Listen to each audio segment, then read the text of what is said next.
Y vamos a, como ayer, a abrir la sesión de preguntas y respuestas. Adelante. Ustedes dos.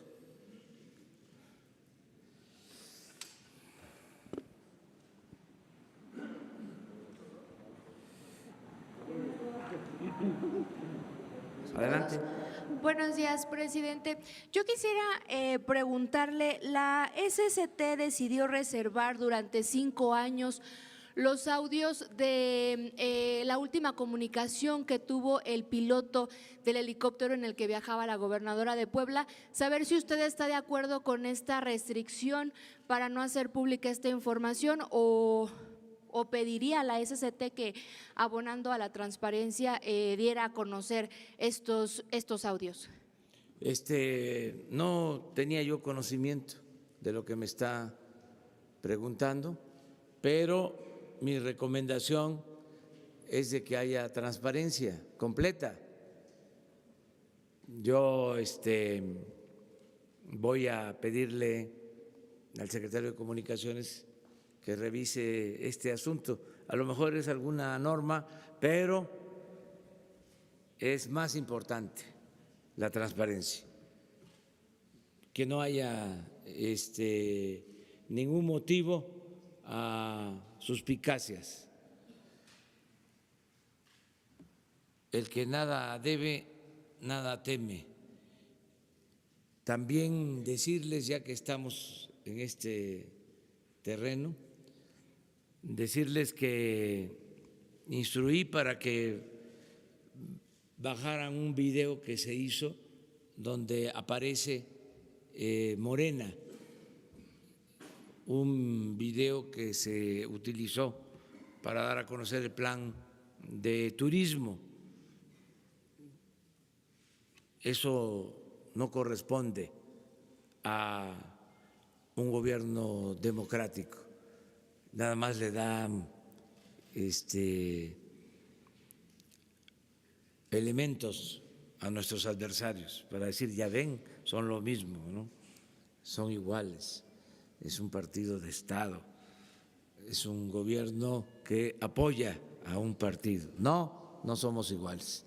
Entonces, también comentarles eso. En el sentido de las investigaciones del helicóptero, presidente, ¿cómo van? Ya se cumplieron 2 meses, no hemos tenido informes del avance. Se va a informar también. Le voy a pedir al secretario de Comunicaciones que se informe, que venga acá el subsecretario con ustedes a informarles.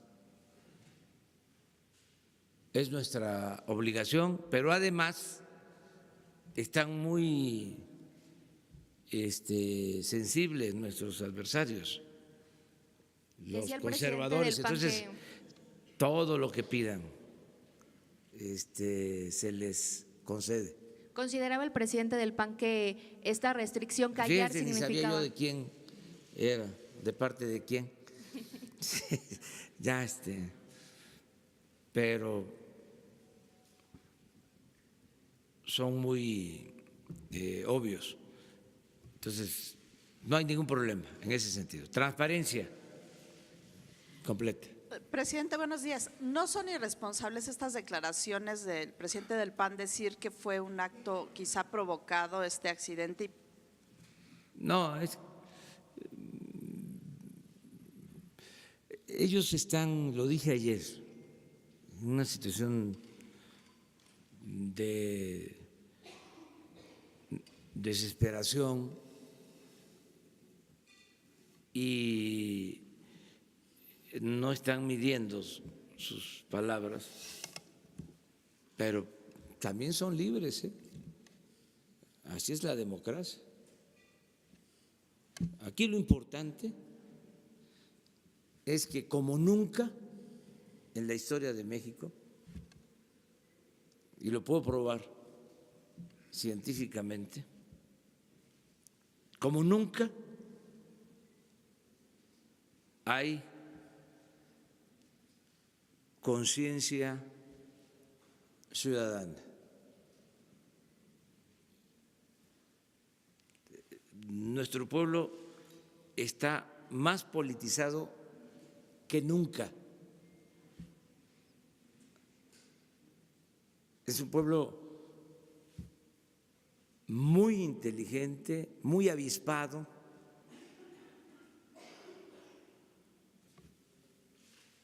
que no se deja manipular, que tiene capacidad para discernir, que tiene criterio. Y esto vino a apoyarse con las redes sociales, con las benditas redes sociales.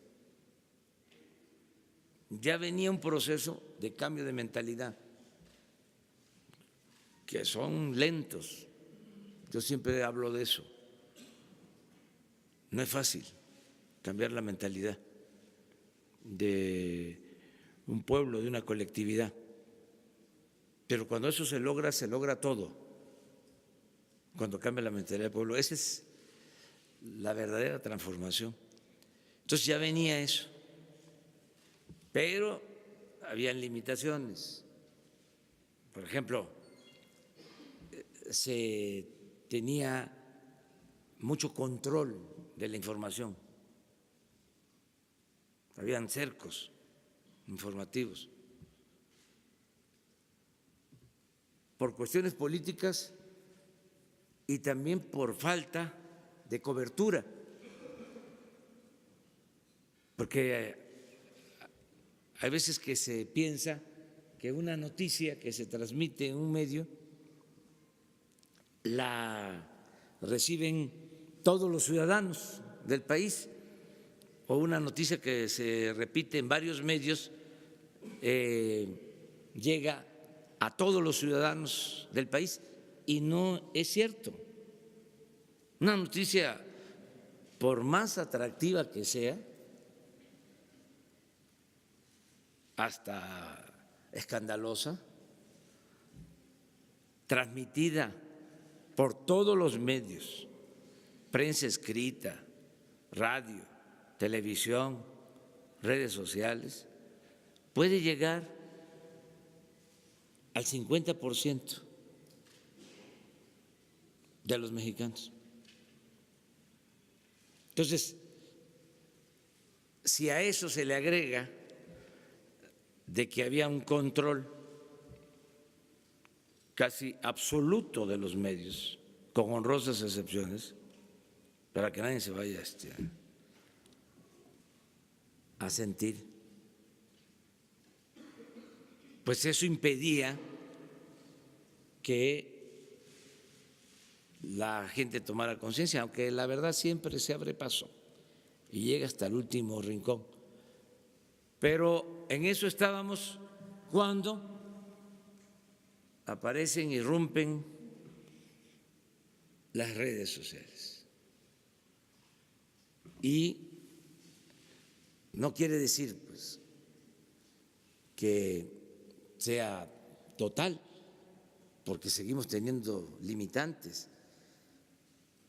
Solo la mitad de la población tiene acceso al Internet, y territorialmente, lo hemos dicho aquí en otras ocasiones, solo el 75% del territorio tiene comunicación por telefonía celular. Perdón, el 25%. El 75% no tiene. Es un gran atraso. Entonces, ahora hay más información,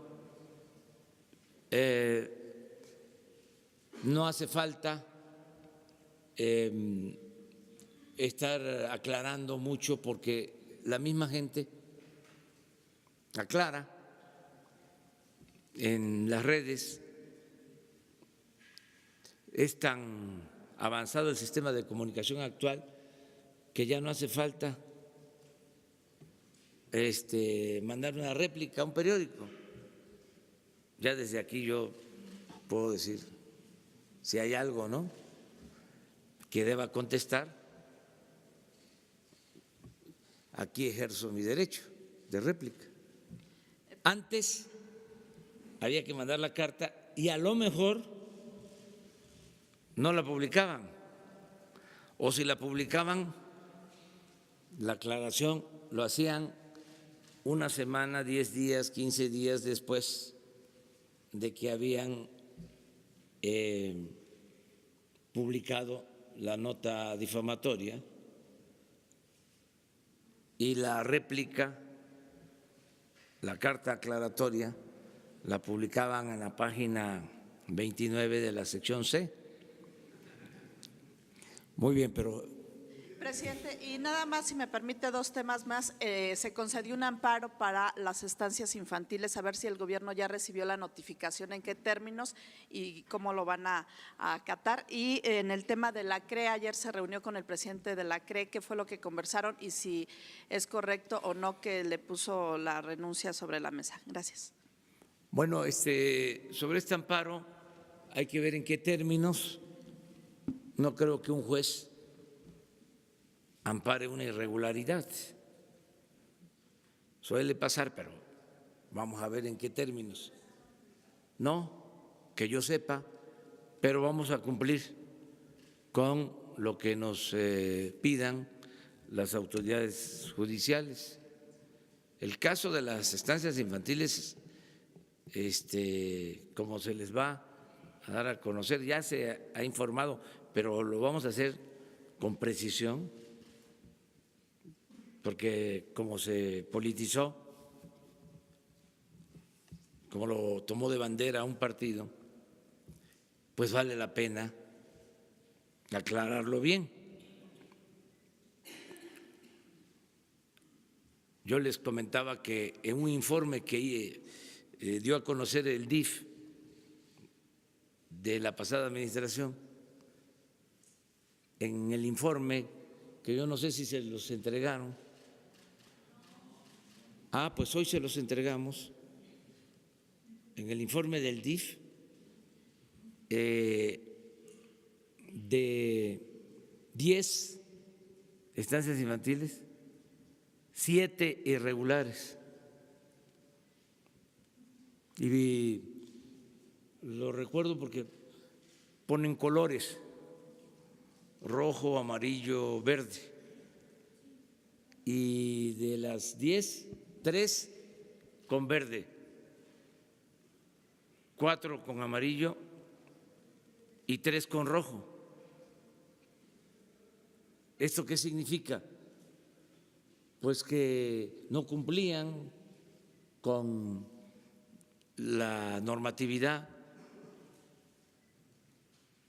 y ahora no es que no va a haber estancias infantiles, es que se va a apoyar de manera directa a los padres, se les va a entregar de manera directa el apoyo a los que verdaderamente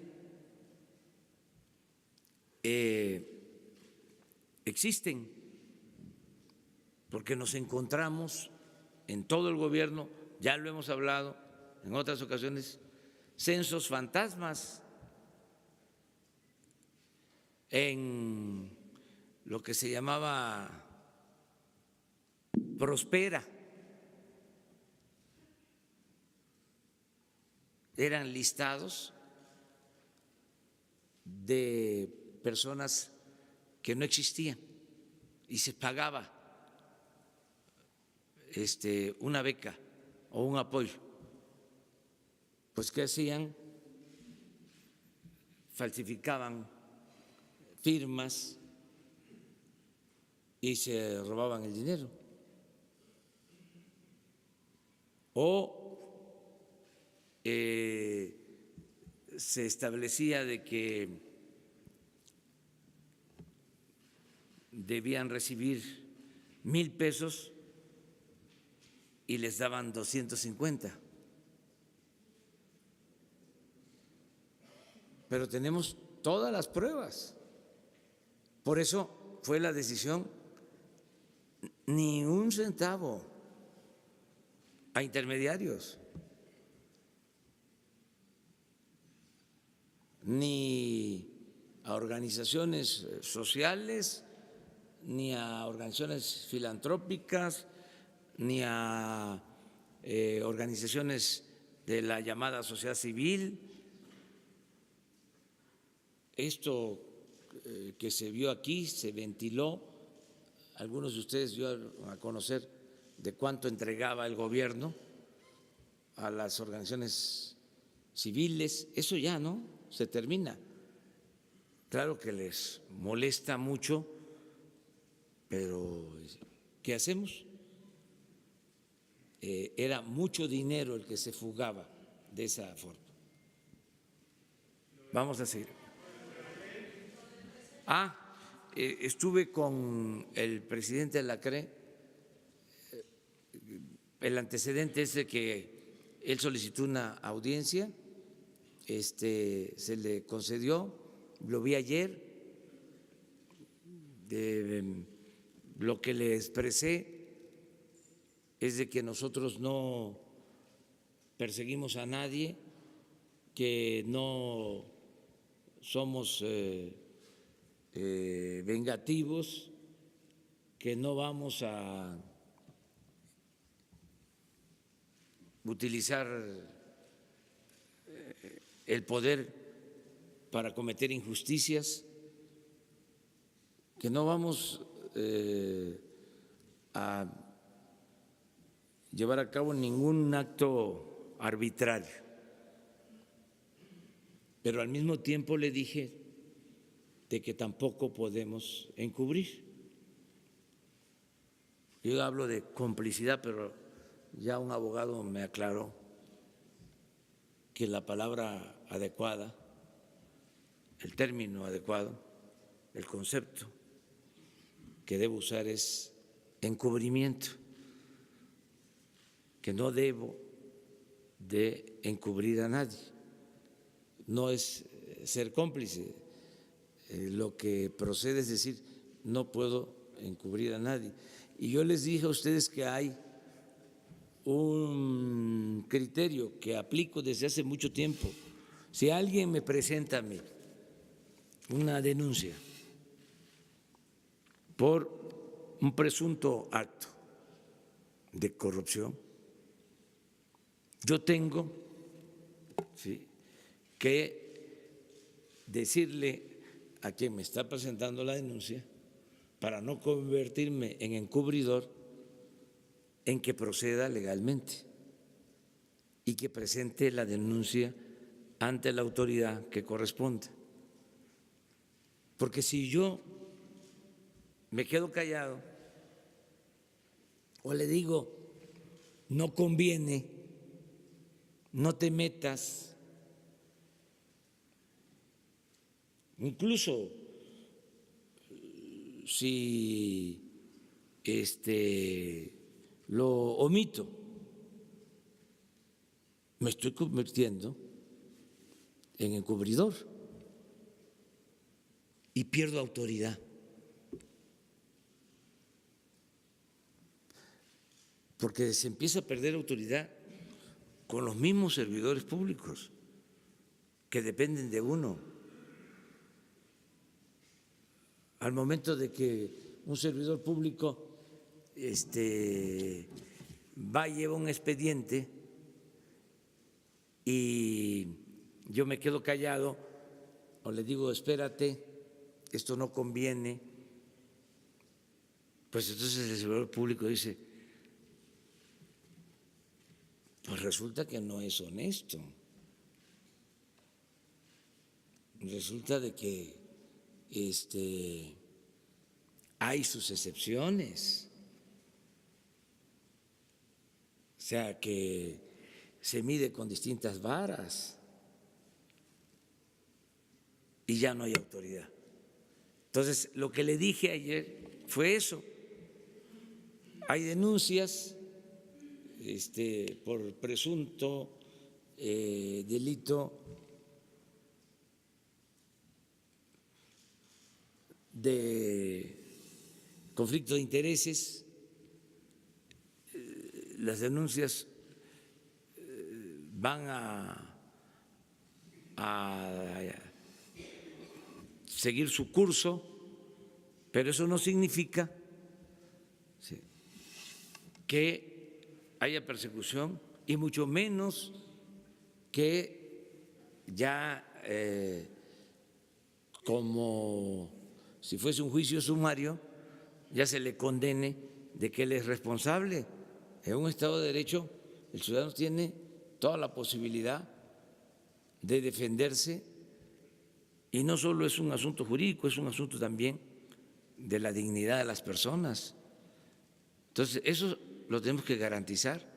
En esos términos fue que hablamos y no hubo ningún problema. Claro que él es inocente, que él ha hecho su trabajo. Por otro lado, hay elementos, yo no sé si de prueba, pero hay testimonios en donde sí existe una vinculación de familiares en actividades que tienen que ver con esta comisión. Entonces, ¿quién lo va a resolver? Pues la autoridad competente y ya. No, o sea, yo no traté ese tema. Cuando él planteó eso, le dije, no, yo no quiero eso. No, es que él dijo, si usted quiere, ¿sí? Le dije, eso ni lo plantees, porque era como antes.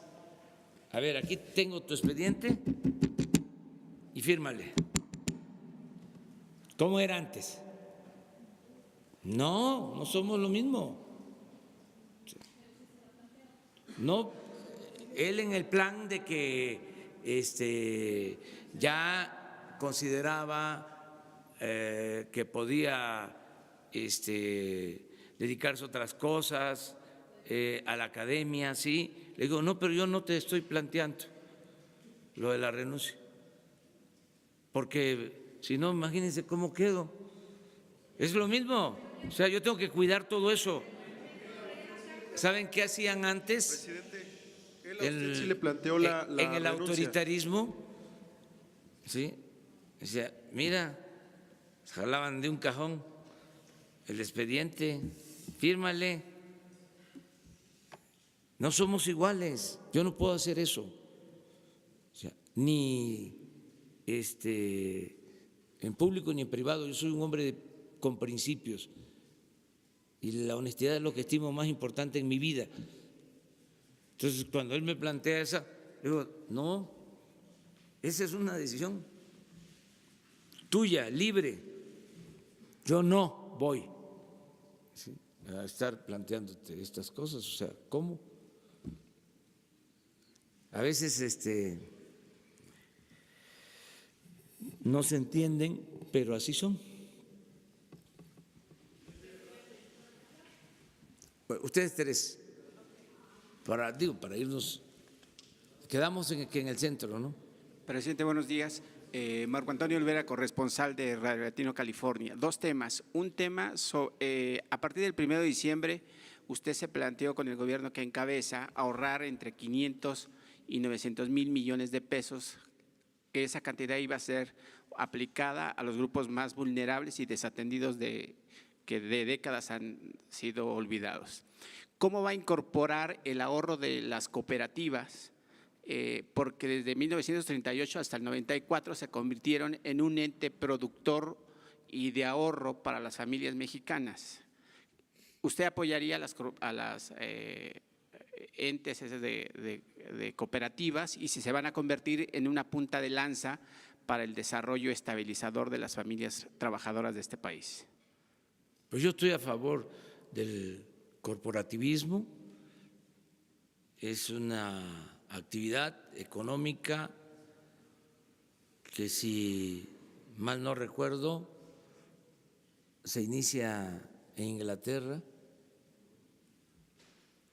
y funcionó muy bien, ha funcionado muy bien. Es un mecanismo importante para distribuir con justicia beneficios. Hay que apoyar a las cooperativas. Siguen habiendo cooperativas exitosas, hasta en Estados Unidos.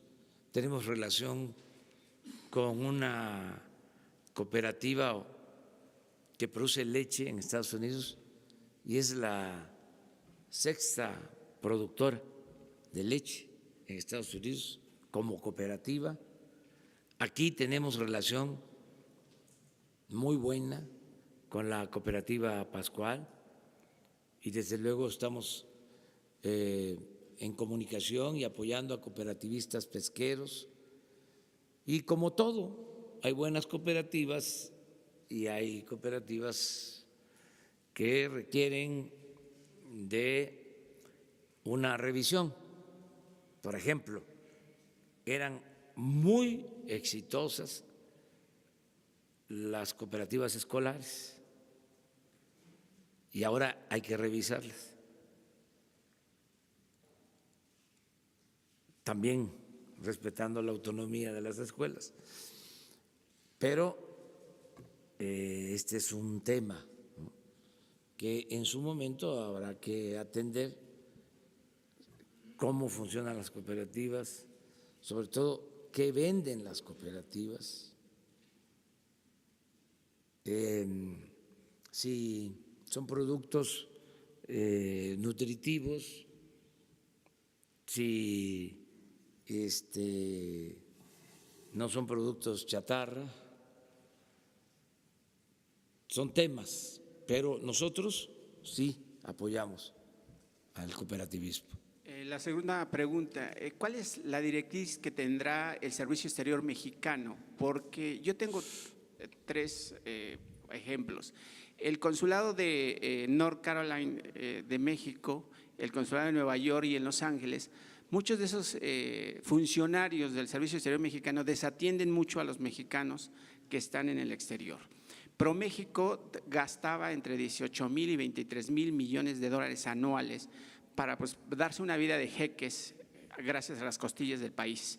¿Cuál es la directriz de la Secretaría de Relaciones Exteriores para quitar esos funcionarios o cónsules que habían sido designados por el dedo y que finalmente nunca destacaron la presencia de México ante el exterior y obviamente la promoción del turismo, la venta de intercambios comerciales y demás, presidente? Pues a mí me da mucho gusto la forma como pregunta, porque está muy informado y además coincido. En efecto, estaban muy mal algunos consulados, muchos recomendados políticos que no atendían a nuestros paisanos, a migrantes.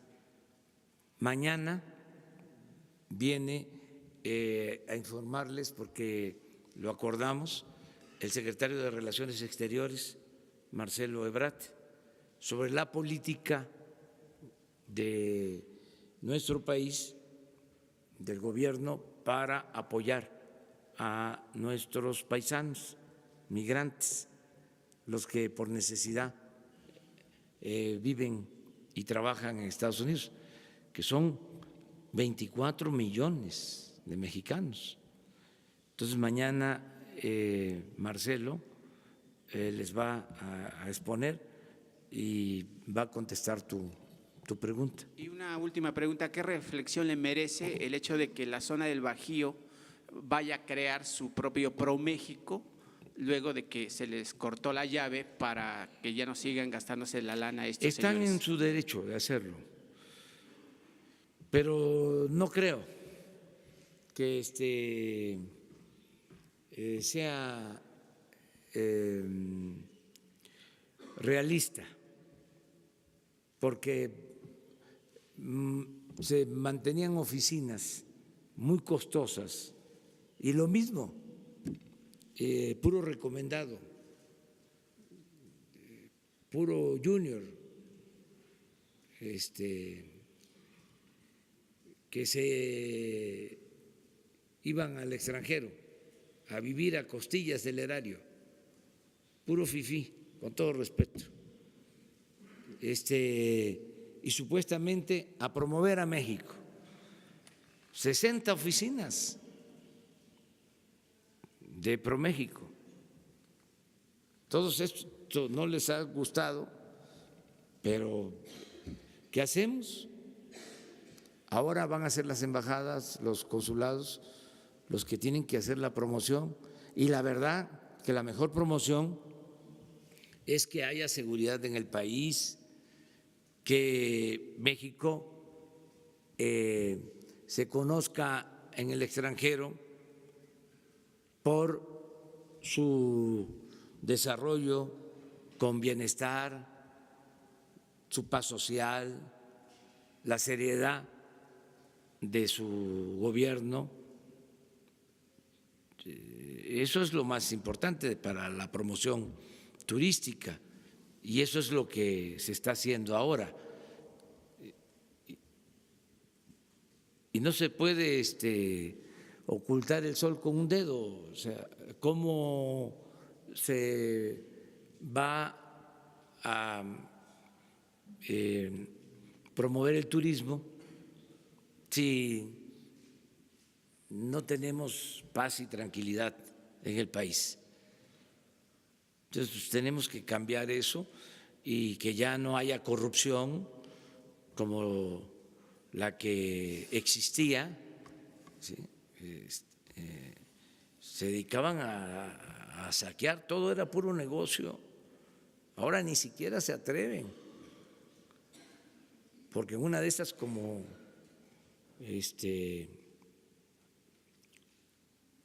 estoy aplicando, como dije, el criterio de no quedarme callado, si me hacen una proposición indecorosa, los acuso aquí. Vinieron a decirme esto.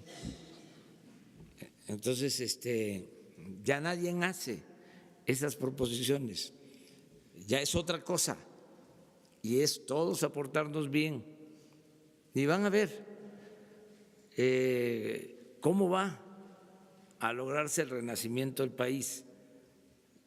Es que todo era ficticio.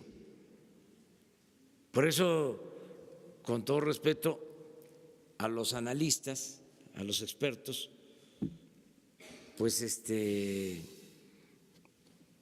los llamo a que revisen los datos, porque se puede estar diciendo de que la inversión en Pemex es de 10,000 millones de dólares y que el año pasado era de 8,000, pero que solo crece 2,000 millones y que eso no es suficiente.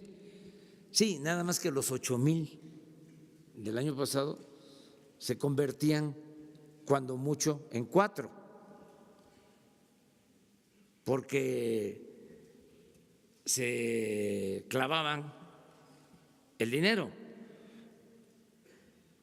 se robaban el dinero. Entonces, si se van a los datos, pues no van a poder tener un buen diagnóstico. Ahora son otros tiempos, es lo único que les pedimos. Ayer yo les comentaba, o antier, de lo del tren de Toluca a la Ciudad de México. Y les decía yo que nos iba a costar alrededor de 15,000 millones terminarlo. Ayer mismo tuve la reunión sobre el tren y para terminarlo vamos a necesitar no 15,000, 25,000.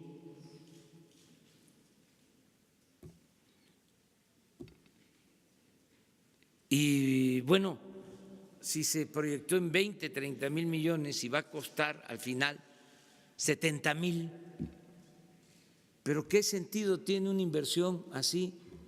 Primero, que está sobreestimado el costo. Sí. Y al final es una obra que está parada, que no sirve, que no tiene ninguna utilidad.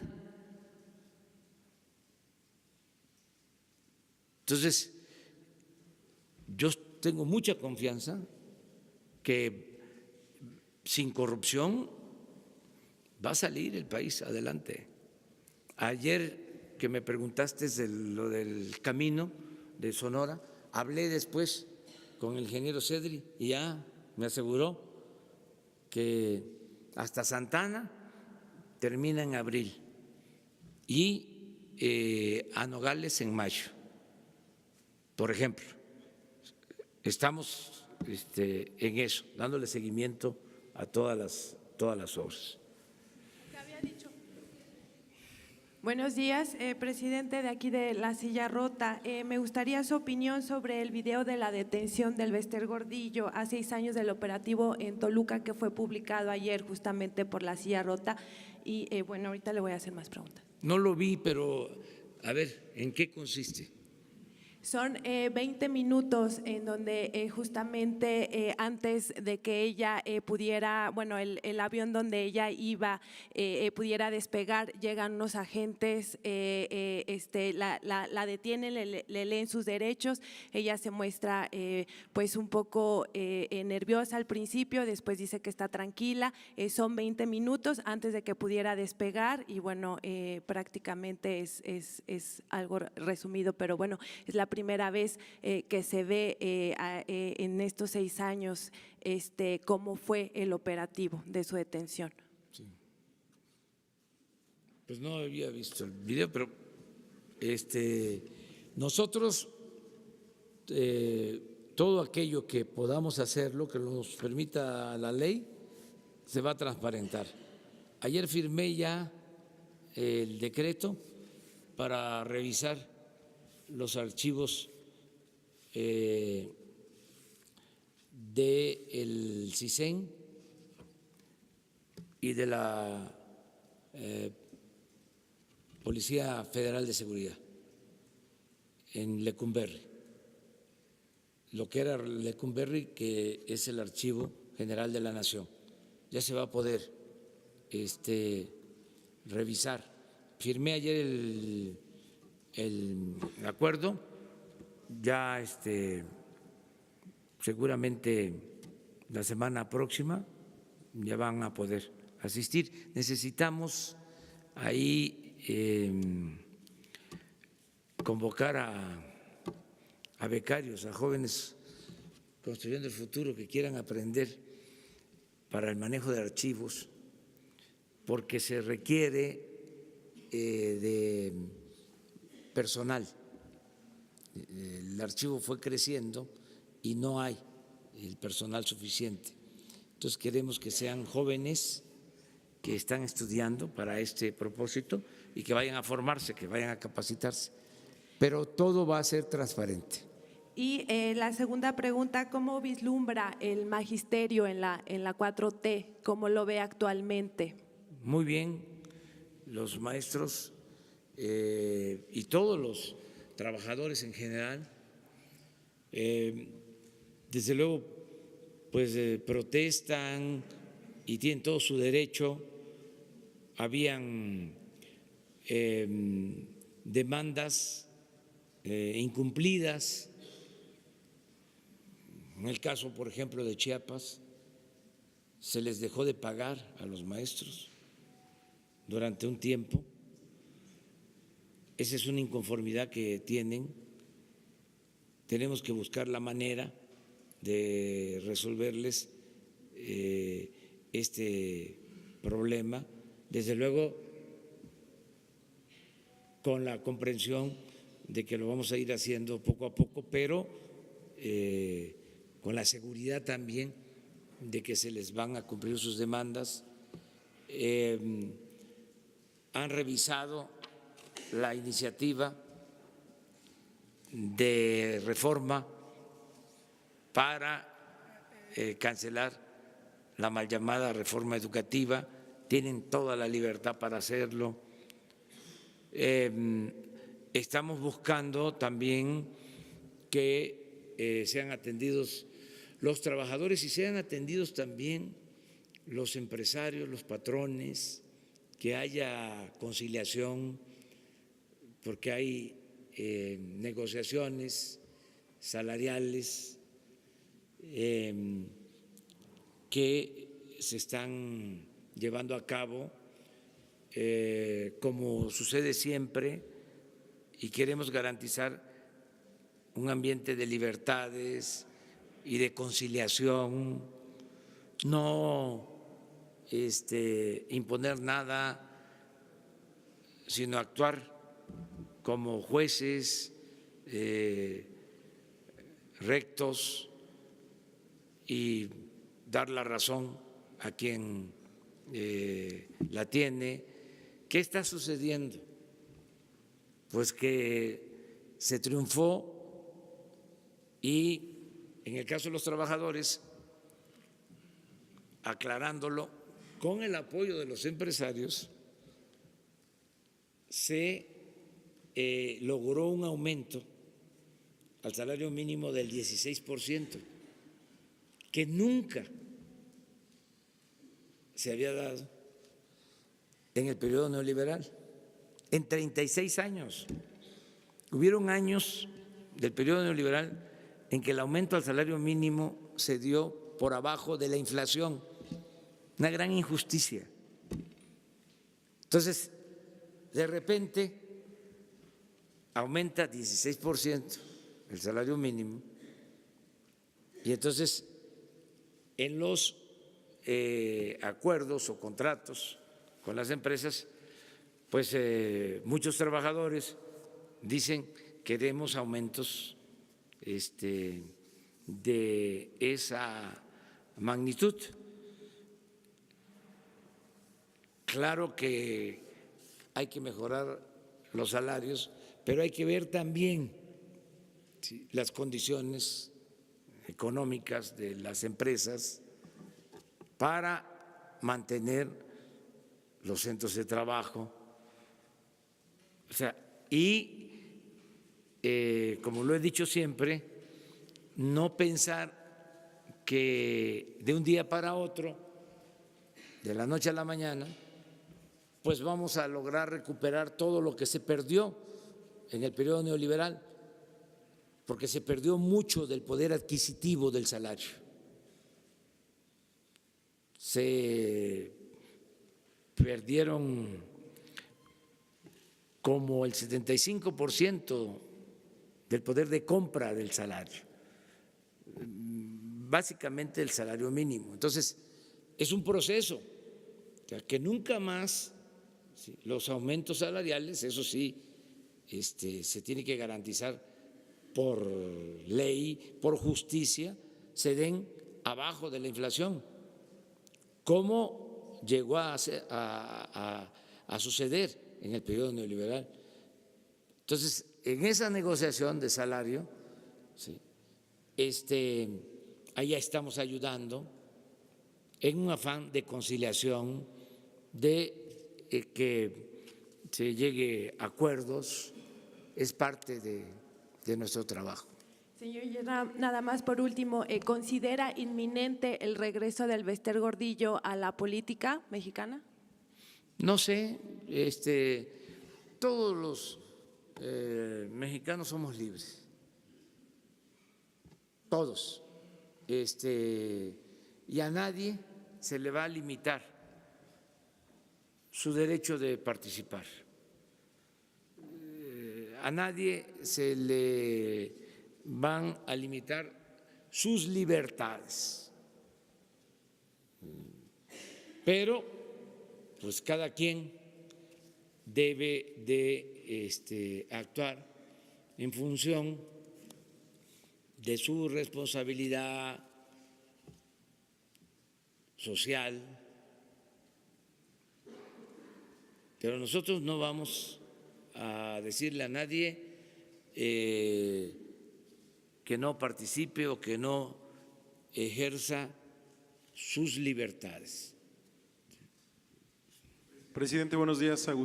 Dos, ya. Agustín Velasco de Uno TV, presidente. Adelante. De este lado. Yo tengo 3 preguntas. ¿Nos puede adelantar un poco acerca de este decreto que firmó ayer para abrir los archivos? ¿Qué fue lo que se encontró y que le llamó la atención, por lo menos en su caso, en todos estos años que fue investigado? ¿Nos puede adelantar algo? No, lo que nos encontramos fue lo que les platiqué, que un día de diciembre vino el recién nombrado director del Archivo General de la Nación a decirme que no podía entrar, siendo director del Archivo General de la Nación, a un apartado, a unas galeras que estaban vigiladas por el CISEN, que ya no existía. Y entonces me llamó la atención y se fue allá y se encontró que eran los expedientes políticos que estaban reservados. Se retiró el personal del CISEN y llegamos al acuerdo de que se abrieran los expedientes. La segunda, ¿vio el video de una balacera que se registró en Guanajuato que se atribuye a este cártel de Santa Rosa, en el que unos sicarios llegan a una vulcanizadora y ejecutan a varias personas que estaban en ese lugar? ¿Cuál es la información que tiene hasta el momento respecto a este acontecimiento No vi que graban los mismos video, sicarios? pero sí se comentó en la reunión de seguridad, como sucede en todos estos casos, y pues es un grupo de la delincuencia organizada que actúa en Guanajuato desde hace algún tiempo y que está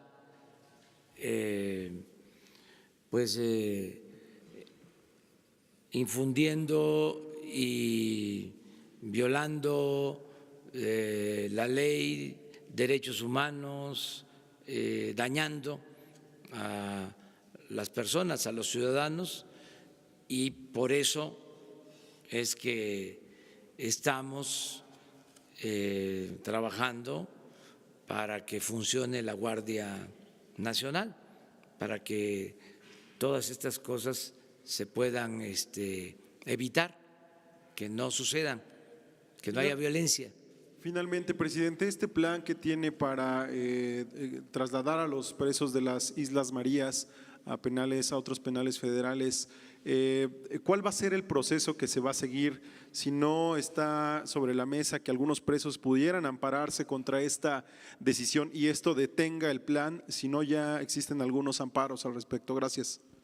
Se va a buscar hacerlo en el marco de la legalidad y puede ser que lleve tiempo, pero no hay motivo o razón para que siga siendo un penal las Islas Marías. Creo que es hasta una vergüenza que se mantenga como penal esta isla, que no olvidemos el origen. Se creó en la época de Porfirio Díaz para castigar, para encarcelar a opositores al régimen.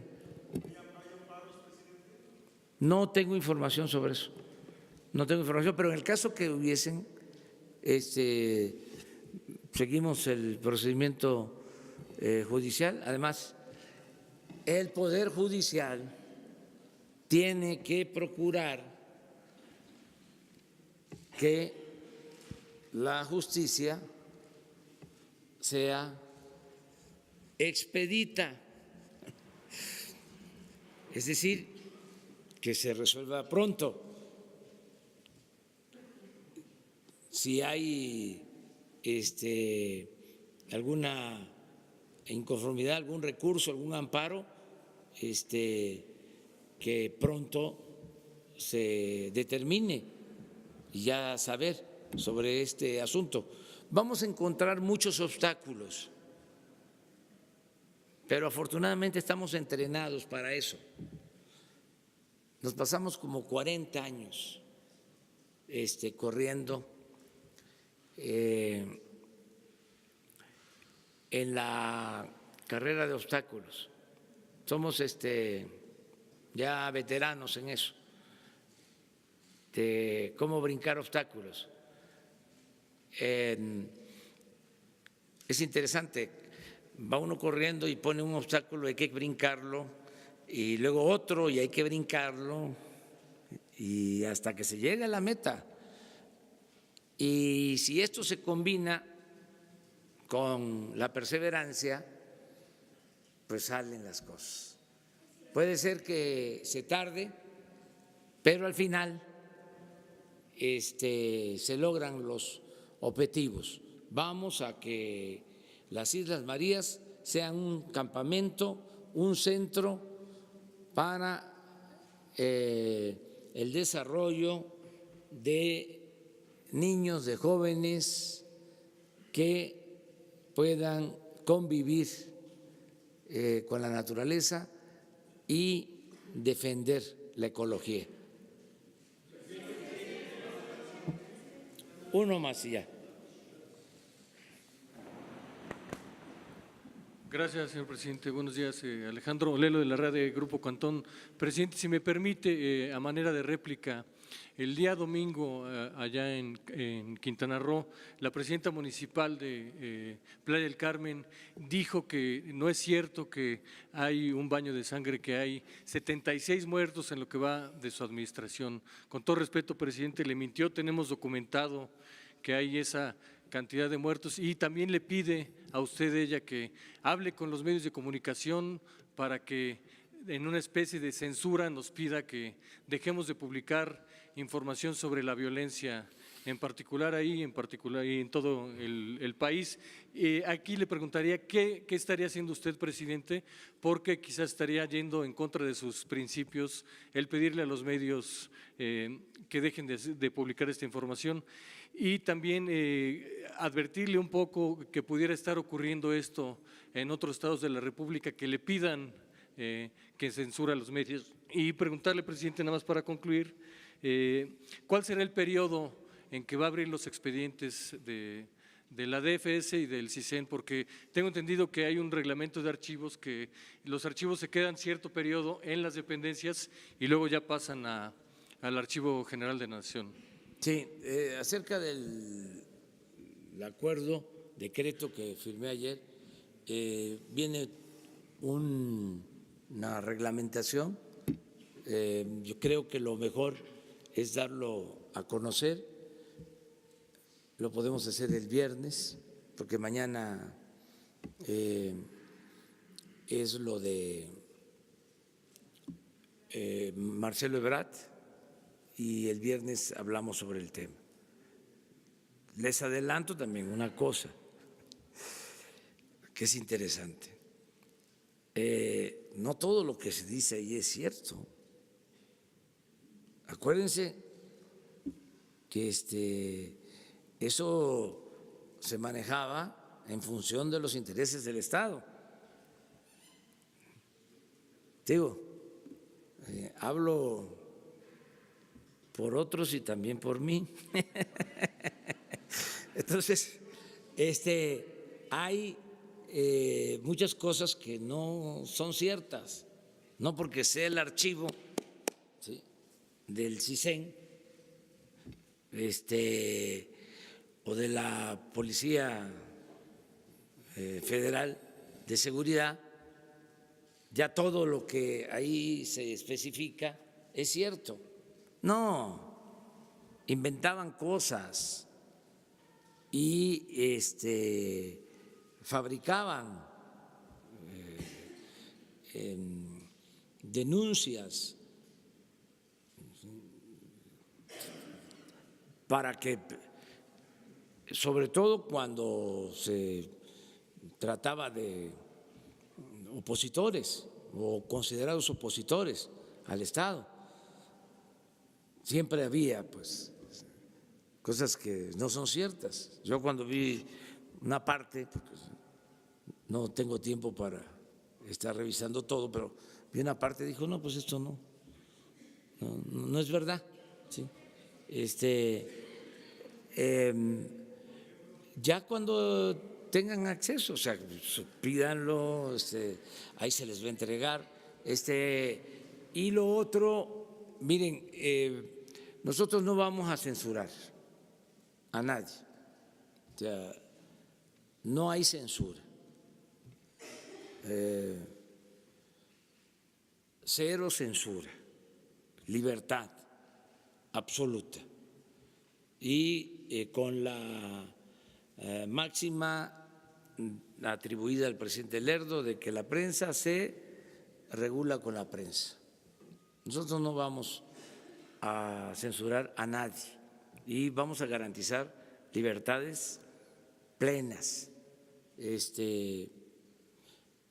Van a haber señalamientos, ¿no? Pero de ninguna manera nosotros vamos a promover, ¿sí?, ningún tipo de cuestionamiento a los medios. Yo a veces respondo porque no está mal que haya debate en buenos términos. Ayer que dije que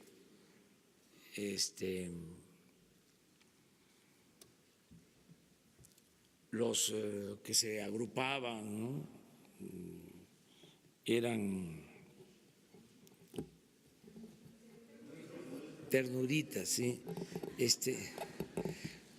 Pues es una expresión. Ellos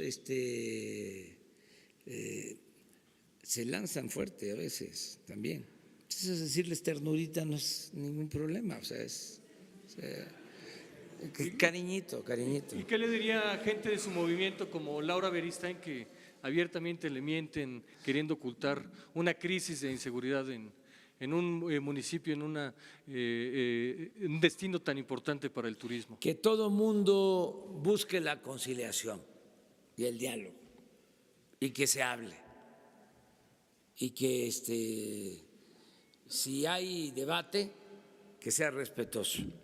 Por ejemplo, ayer leía yo que Krause, hablando de nuestro gobierno y de manera respetuosa, decía que se combata la corrupción y que haya democracia, pero que se respeten las libertades. Pues es correcto. Y decía Krause una frase que es bien conocida, casi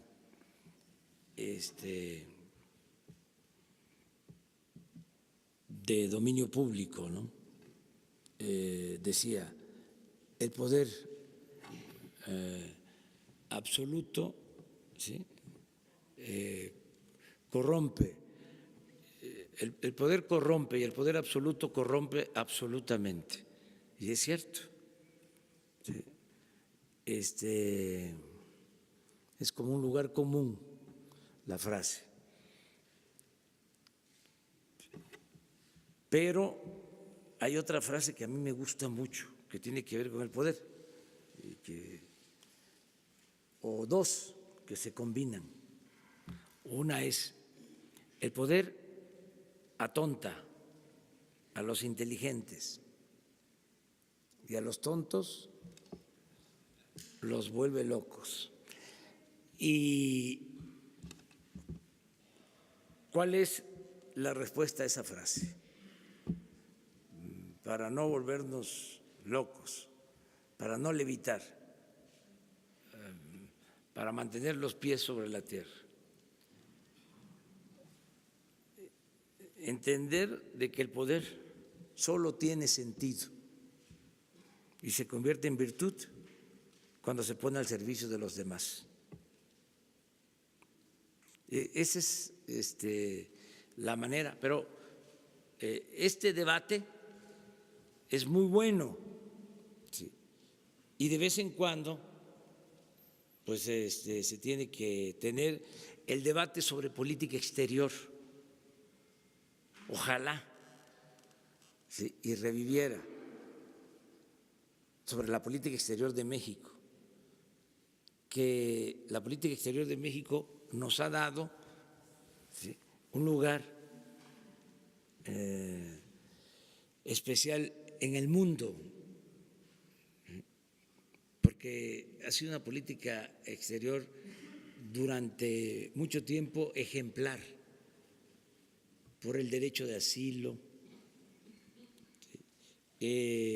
por la no intervención y la autodeterminación de los pueblos,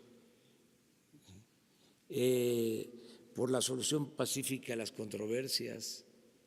Bueno, desde Juárez, el respeto al derecho ajeno es la paz. Ese es un buen debate. Y ayer, por ejemplo, me decían que yo aclarara, porque ahora que se está debatiendo lo de Venezuela, hay cuestiones que se expresan, que se manifiestan, que son en realidad, de verdad, un insulto a la inteligencia. Y me decían, ¿cuáles? ¿Cuáles? Pues si no se advierten, ¿sí?, quiere decir de que nos hace falta más reflexión y análisis. Porque tampoco a mí me corresponde, ¿no?, estar señalando todo. Pero los ciudadanos, los mexicanos, están muy informados, decía yo, ya no se comen todo lo que les ofrecen, ¿sí?, pero nosotros tenemos que resolver con más criterio todo. Pues es que hay cosas de veras que se dejan pasar y que tienen que ver con el avance de una especie de colonialismo ideológico, cultural, ¿sí?, que nos impide pensar con libertad y actuar con criterio propio. Nos imponen muchas cosas. La política neoliberal no solo impuso un modelo económico, todo esto que crearon sobre la panacea de las privatizaciones, cómo nadie fue al diccionario a ver qué significaba privatizar. Y es trasladar, convertir lo público en privado.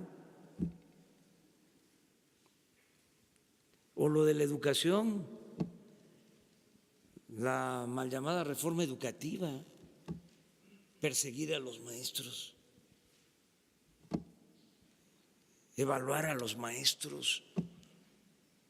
¿Y quién evaluaba al presidente y a los diputados y a los senadores y a los empresarios y a los traficantes de influencia? ¿Y por qué tanta hazaña en contra del magisterio? Solo porque estaba en la agenda de las llamadas reformas estructurales dictadas desde el extranjero, recetas aplicadas a nuestro país.